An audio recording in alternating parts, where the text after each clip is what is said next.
नमस्कार साथियों, स्वागत है एक और वीडियो में। दोस्तों, जैसे कि शेयर बाज़ार काफ़ी दिनों से अपने डाउन ट्रेंड में जा रहा है। अब के शुक्रवार को इसने अपना सपोर्ट लेवल भी 22,800 जो सपोर्ट था उसको भी ब्रेक कर दिया है।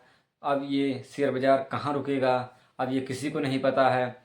लेकिन इसमें मूल रूप से सबसे ज़्यादा बिकवाली जो है एफआई लोग की तरफ से हो रही है। और एफआई लोग कहाँ बिकवाली कर रहे हैं, तो इस वीडियो में ये जानकारी बहुत अच्छी आपको मिलेगी। इस वीडियो में हम आपको बताएंगे कि वो कौन से सेक्टर हैं जहां एफआई लोग की काफ़ी ज़्यादा बिकवाली चल रही है और उनकी वजह से मार्केट में काफ़ी प्रेशर बना हुआ है। तो जैसे कि एफआई सेलिंग में ये वो 5 सेक्टर मैं बताऊंगा कुछ जिसमें विदेशी निवेशकों की बिकवाली से लाल हुआ है शेयर बाजार। तो जैसे फरवरी में फाइनेंशियल सर्विसेज सेक्टर पर सबसे बड़ा असर पड़ा है, जहां विदेशी निवेशकों ने 5,344 करोड़ रुपए के शेयर बेच दिए हैं। अब वहीं विदेशी संस्थागत यानी कि एफआईआई ने भारतीय शेयर बाजार में अब भी बिकवाली जारी रखी है। फरवरी के पहले पखवाड़े में 16 सेक्टर्स में कुल 26,610 करोड़ रुपए के शेयर बेच डाले हैं। एनएसडीएल के डेटा के मुताबिक इस बिकवाली की सबसे अधिक मार फाइनेंशियल सर्विसेज पर पड़ी है, जिसके बाद FMCG, capital goods, oil and gas और कंज्यूमर सर्विसेज सेक्टर भी प्रभावित हुए हैं।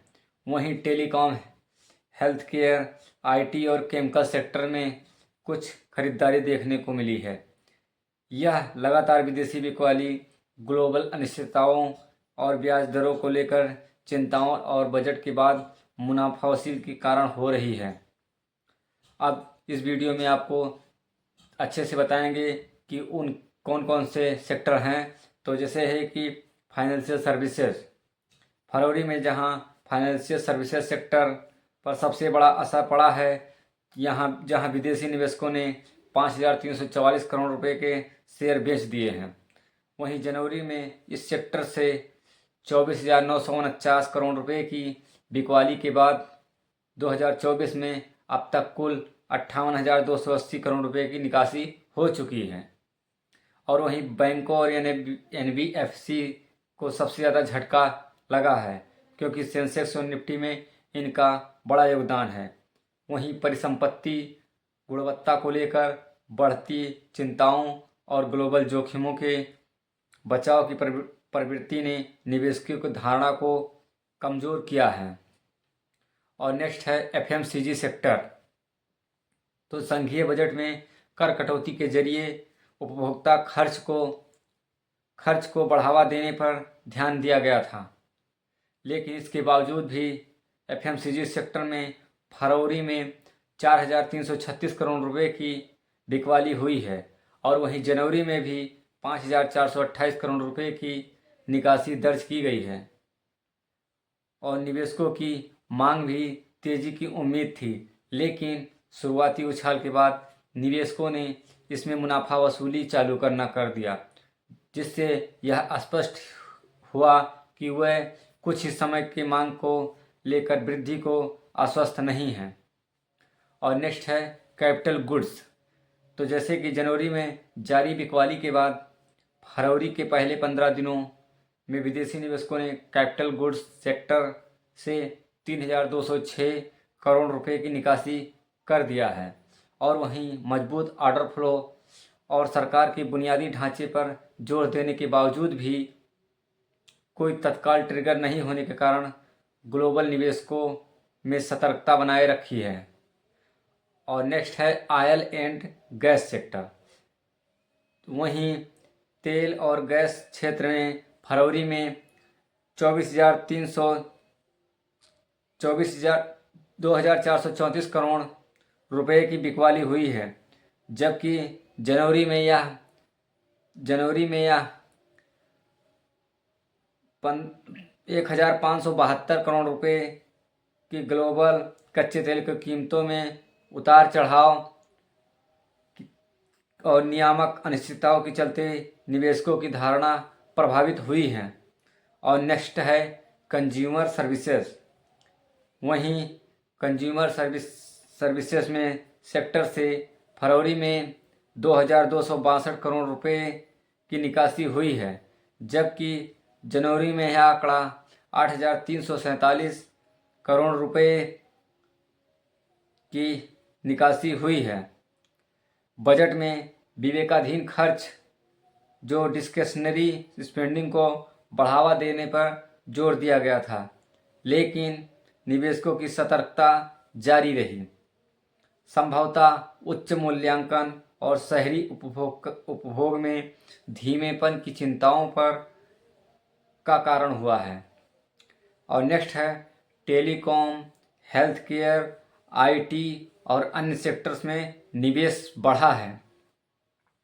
तो जहां फरवरी के पहले पखवाड़े में विदेशी निवेशकों ने चुनिंदा 7 सेक्टर्स में कुल 5337 करोड़ रुपए का निवेश किया है, वहीं टेलीकॉम सेक्टर में 2337 करोड़ रुपए का सबसे अधिक निवेश में इजाफा किया है, और जिसमें भारती एयरटेल में भी बड़े सौदों का प्रमुख योगदान भी रहा है।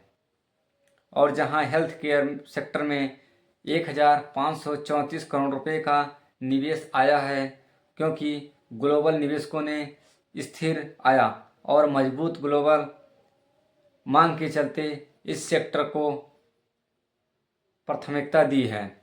वहीं आईटी सेक्टर ने 693 करोड़ रुपए का प्रवाह देखा है, जो ग्लोबल अनिश्चितता के बीच बचाव यानी कि डिफेंसिव खरीदारी को दर्शाता है। और इसके अलावा केमिकल सेक्टर में भी 337 करोड़ रुपए और सर्विसेज सेक्टर में 267 करोड़ रुपए का निवेश हुआ है, जबकि समग्र बाजार कमज़ोर रहा है।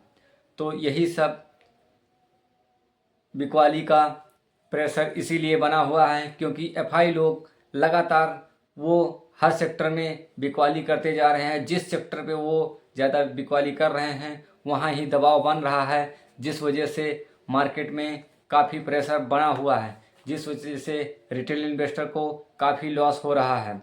अब इस वजह से अब रिटेल इन्वेस्टर को यही चाहिए कि जो भी शेयर हैं अपना फंडामेंटली स्ट्रांग शेयर में ही बने रहें, क्योंकि अब ये एवरेजिंग का टाइम तो है, लेकिन अच्छे और फंडामेंटल शेयर में ही एवरेज करें। तो ये जानकारी आपको कैसा लगा? अच्छा लगा हो तो लाइक कर दीजिए, और चैनल पे पहली बार आए हों तो सब्सक्राइब कर दीजिए। ऐसे ही इन्फॉर्मेटिव वीडियो हम इस चैनल पे अपलोड करते रहते हैं। तो मिलते हैं किसी नेक्स्ट वीडियो में, तब तक के लिए नमस्कार।